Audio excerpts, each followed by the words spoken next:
Docteur Ibrahima Sori Diallo, bonsoir. Bonsoir, Condé. Merci d'avoir accepté notre invitation. Sans Sobari, question pour l'invité. Condé le disait tout à l'heure, vous étiez hier à la primature au compte d'une des rencontres dans le mécanisme de suivi de la mise en œuvre des conclusions du dialogue politique interguinéen. Et globalement, de quoi s'est-il agi au cours de cette rencontre? Et de quoi avez-vous parlé et quelles sont les conclusions qui s'en sont dégagées? Bien, M. Sanson, il faut rappeler tout simplement que nous étions hier à la 7e session. Donc, à la 7e session, on discute sur les recommandations de la 6e session. Et ces recommandations de la 6e session étaient, entre autres, rappel à la mise en œuvre des activités auprès du ministère du MATD, à savoir le ministère de l'Administration du territoire et de la décentralisation, sur les activités concernant le RAVEC. Et ensuite, au niveau du ministère de Plan, c'était les activités concernant les RVPH 4. Et au niveau du CNT, c'était les activités relatives à la rédaction de l'avant-projet de la Constitution. Rappelons ensemble que toutes ces recommandations ont été débattues lors de cette rencontre et nous avons c'est-à-dire constaté par rapport au ministère du Plan que les activités de mise en œuvre du RGPH 4 étaient vraiment au top et tout va bien à ce niveau. Les équipements pour faire le travail, les véhicules, tels que les logistiques, tout est prêt, alors que le ministère a bel et bien développé tout ce qui est en cours pour la mise en œuvre de ces activités. Alors quand on vient au niveau du MATD, le département hier qui était vraiment pointé de doigt par rapport au retard dans la mise en œuvre des activités du PNRSTAVEC, ceci s'est révélé avec des informations très très rassurantes, à savoir les deux lois concernant, c'est-à-dire la loi sur le régime d'état civil qui doit être une loi qui va permettre des activités de recensement administratif à vocation d'état civil. Cette loi est déposée au CNT, les travaux de commission sont finis et ils doivent aller en intercommission plénière d'ici la semaine prochaine. Et une autre loi, la loi sur l'identification physique des personnes, une loi encore qui entre en vigueur pour toujours la même activité. Ces deux lois sont déjà examinées, mais elles doivent être adoptées au niveau de la plénière. On attend ça aussi la semaine prochaine. Donc là, il faut se rassurer que ce sont ces activités-là qui ont pris assez de temps. Et on se demande pourquoi le CNT a pris également assez de temps pour vraiment rentrer à l'adoption de ces deux points qui constituent l'élément clé pour vraiment arriver dans ces activités et arriver à finaliser le PN RAVEC dont les activités sont aujourd'hui planifiées à un pourcentage élevé. Mais il faut rappeler encore que à ce niveau, nous avons soulevé quelques inquiétudes par rapport à ça, parce qu'on s'est dit des activités qui devaient être réalisées depuis 6 mois et nous sommes au 10e mois, sur 12 mois de retard. Donc, le Premier ministre nous a rassuré qu'il s'est lui-même déplacé pour aller voir les deux ministères concernés, c'est-à-dire le département CNT à travers Dansa Kourman, le ministère de l'Administration du territoire à travers M. Mori Condé, et tous ces deux départements aujourd'hui se sont mis à l'œuvre et que les choses avancent. Alors, vous avez dit par exemple que pour ce qui est du ministère de l'administration du territoire, par rapport au RAVEC, on vous a donné des éléments d'information sur le niveau d'avancement. Qu'est-ce qu'on vous a dit pour justifier le retard dans l'élaboration, dans la rédaction de l'avant-projet de nouvelle constitution? Parce qu'a priori, le président Dansa Kourma ne faisait pas partie de la rencontre d'hier, alors que je pense que Mori Condé et notamment le ministre des Affaires étrangères étaient là. Alors, qu'est-ce qu'on vous a dit par rapport au CNT, le retard? Voilà, ce qui concerne l'avant-projet de la nouvelle constitution, lorsque la question a été posée par moi-même au Premier ministre, parce qu'on a fait comprendre que le cadre de dialogue a fait des résolutions, des 35 résolutions, donc au moins 10 points concernent le CNT, concernent la nouvelle constitution. On ne voudrait pas que notre régime présidentiel soit vraiment proposé, cependant qu'il y a un cadre de dialogue qui a déjà statué sur ce régime. On ne voudrait pas que le CNT arrive à mettre autres points qui ne sont pas du tout débattus au niveau du cadre de dialogue. C'est cela peut entraîner. Le Premier ministre me dit, Dr Diallo, est-ce que vous avez lu l'avant-projet? Vous avez vu? Je dis non. Il dit, attendez, tout est prêt. Le moment venu, on va vous informer. Et moi, je suis rassuré à 100% que tout est au point. Et d'ici la semaine prochaine, vous allez voir les résultats de ce que je suis en train de vous dire. C'est pourquoi je vous dis, tout est mis pour le mois d'octobre pour implémenter tous ces points et mettre à la place publique pour que le peuple soit... Ouais, mais déjà, nous sommes le 19 octobre aujourd'hui, hein. Plus que 10 jours nous séparent de la fin de... C'est ça que je vous dis, la semaine prochaine.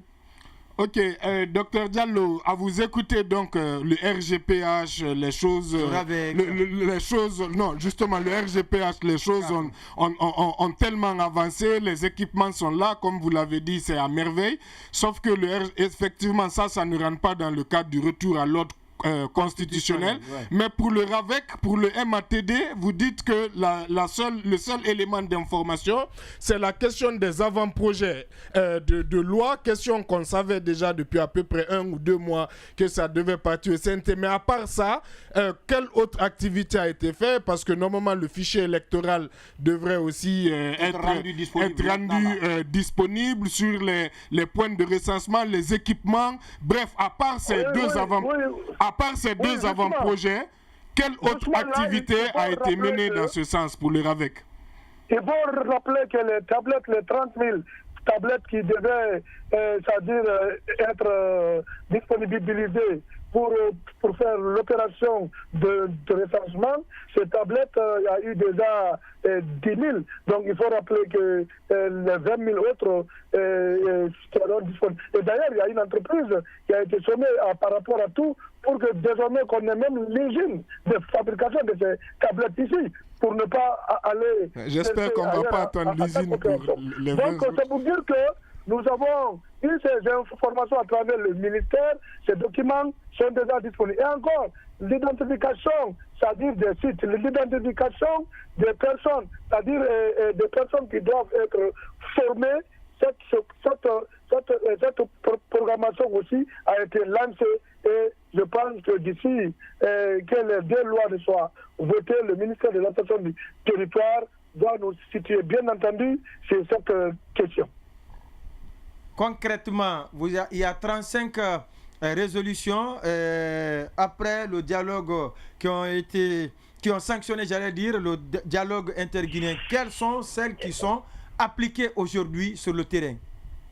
Bon, on s'intéresse beaucoup à des accords qui rentrent dans le cadre d'implémentation des résolutions, c'est-à-dire des activités du chronogramme de la transition. Les autres activités, c'est des propositions qui trouvent déjà, qui doivent être mentionnées dans le document mère qu'on appelle la Constitution. Ça, des recommandations sont déjà là. Sans qu'on ait l'avant-projet de la Constitution, on ne peut pas se prononcer sur les 35 résolutions. Mais les activités qui sont ici, des 10 activités proposées entre le CNRD et la CEDEAO, on s'intéresse sur ces activités.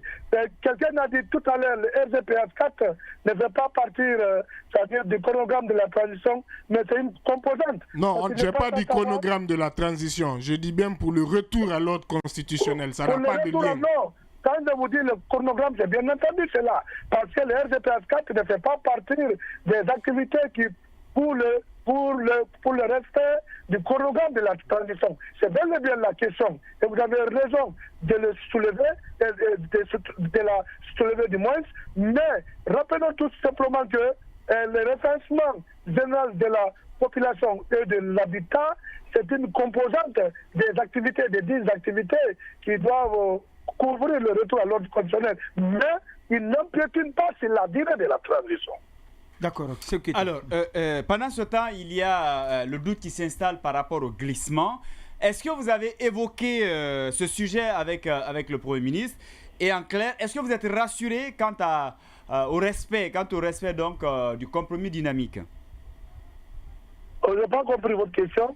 Est-ce que vous avez parlé de glissement avec le risque de glissement du calendrier effectivement, la question a été posée par moi-même encore. Et qu'est-ce qu'il a dit? Le Premier ministre me dit, Dr Diallo, c'est vous politique qui parlez de glissement, le CNRD n'en parle pas. Parce que nous sommes rassurés que ce qu'on a promis au peuple de Guinée devant la CEDEAO, ça sera respecté. Donc, devant la CEDEAO, il n'y a pas de question. Il ne l'a pas dit devant la CEDEAO, hein, je veux dire. Devant la Guinée, devant le peuple de Guinée. Non, okay. La CEDEAO est témoin quand même. D'accord. La CEDEAO a assuré l'arbitrage pour les 24 mois de transition. Donc, c'est pour dire quoi?